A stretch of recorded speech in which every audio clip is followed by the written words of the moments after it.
Nós somos feitos para a vida, geneticamente, mas infelizmente, enquanto estivermos aqui nesse plano, nessa dimensão, a gente vai morrer. Só que se eu vejo que a minha vitamina D está baixa, eu vou lá e reponho. Se eu vejo que a minha B12 está baixa, eu vou lá e reponho. Se eu vejo que o meu testosterona está baixo e eu posso, eu vou lá e reponho. Se eu vejo que eu tenho um problema de falta de nutrição, eu vou lá e vou repor, porque isso vai me trazer qualidade de vida. É tão complicado quando você vê um homem com 30, 40, 50 anos com semblante de cansado, quebrado, parece que o camarada já lutou uma vida inteira, né? Assim, homens assim novos, teoricamente 40, 50 anos, parece que passou um trator em cima dele, passou o deserto inteiro do Saara, voltou todo desmiuçado. Tu olha pro cara, às vezes eu vejo pessoas com 30 e poucos anos pelas drogas, ou pelo estilo de vida, né, ou pelo dia a dia, então o camarada tá quebrado, tá morto, tá cansado.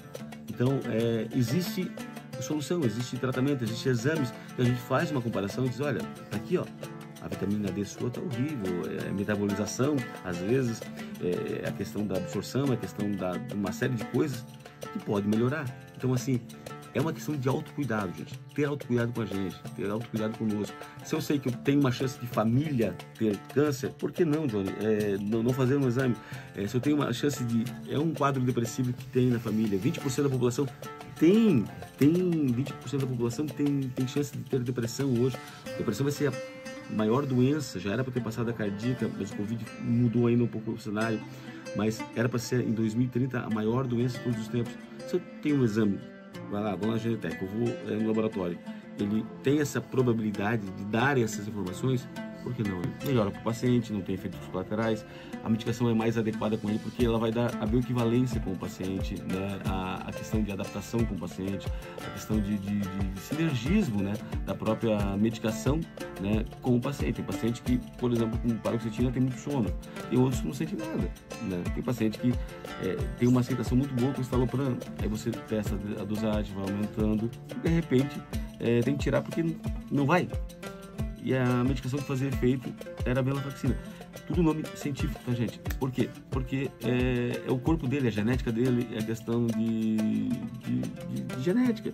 E a Genetec, pelo que eu sei, pelo que eu entendo, ela vai trazendo um resultado que você pode ir vendo e se conhecendo também nessas questões, que é de qual é a medicação ideal para você. Os medicamentos se comportam no organismo do paciente, conforme o DNA do paciente. E daí, falando um pouquinho em genética, a gente tem genes de metabolismo, de resposta e toxicidade. Então, a gente vai conseguir identificar como um medicamento metaboliza no organismo do paciente. Então, tem aquela coisa que muitas vezes, mas a minha vizinha toma Tilenol e paracetamol e é excelente para ela. Fui tomar e não funcionou da mesma maneira. Por quê? A genética das pessoas são diferentes. Então, o médico fica naquela tentativa e erro, tenta um medicamento e nem sempre, como tu falou, vocês não são bruxos, não são adivinhos de poder aceitar. Lógico, a experiência de vocês de anos pega o histórico, pega todo o trabalho ali de consultório, consegue evitar alguns transtornos, mas muitas vezes não tem como tu olhar para o paciente e adivinhar a genética dele.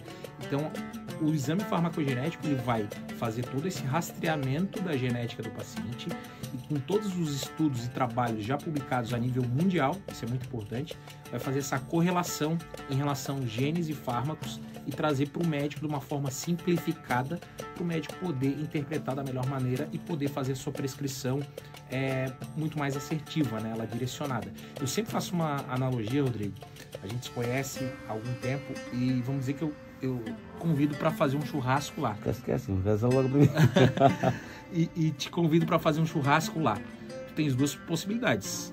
Tu pegar e chegar aí perguntando para todo mundo em todo o trajeto, sim, ou eu te dar um GPS e tu siga o GPS. O que tu prefere? Sim, logicamente, sim, vai querer o GPS porque vai te evitar transtornos de entrar num lugar errado, sim, vai te evitar filas, vai te evitar várias coisas. Então eu faço a analogia do teste farmacogenético, ele poder dar essa possibilidade pro médico, com o seu paciente, de ter um GPS na mão dele. Então, ele vai ter 100% de certeza que o tratamento vai ser assertivo? Não, porque tem outras variáveis, né, no tratamento. Não é só farmacológico. Sim. São várias outras coisas. Mas tu vai poder evitar ter erros que o paciente muitas vezes teria no tratamento normal. Então, hoje, tu fez uma prescrição de estalopram. Vamos dizer que seja um metabolizador pobre de estalopram, de C19, que é o gene específico que metaboliza. Tu vai demorar aí 8, 10 semanas vai ficar baixando dose, vai ficar, né, ele vai começar a dar efeito colateral, porque ele é um metabolizador pobre, tu vai começar a baixar a dose, até que vai chegar um momento, tu vai largar, não, vou ter que partir para um outro medicamento. E o paciente ficou lá 2 meses com aquela medicação que, se ele tivesse um teste genético, farmacogenético, ele poderia ter evitado aquele transtorno, né? Porque a gente está falando de farmacogenética, como os medicamentos vão agir no teu organismo. Porém, tu tens alguns genes que eles te dão, os grandes especialistas, como eu comentei, eles começam a identificar e fazer uma correlação. Então, por exemplo, a gente tem um gene que se chama FKBP5, onde ele mostra a irritabilidade do paciente, ele mostra algumas situações. Então, começa... Como é que repete, volta? FKBP5. FKBP5. BP fica bipolar, será? Não, é um gene e a gente nota que as pessoas que são mais agitadas e tal têm essa alteração nesse gene. A gente tem outros genes de produção de serotonina, SL6A4, enfim, alguns, a CONT. Então a gente tem alguns genes que fazem algum tipo de correlação, mas o exame farmacogenético ele não faz diagnóstico de depressão. Isso é muito importante frisar aqui para vocês. Quem vai fazer esse diagnóstico é o seu médico, o profissional que vai fazer o seu diagnóstico.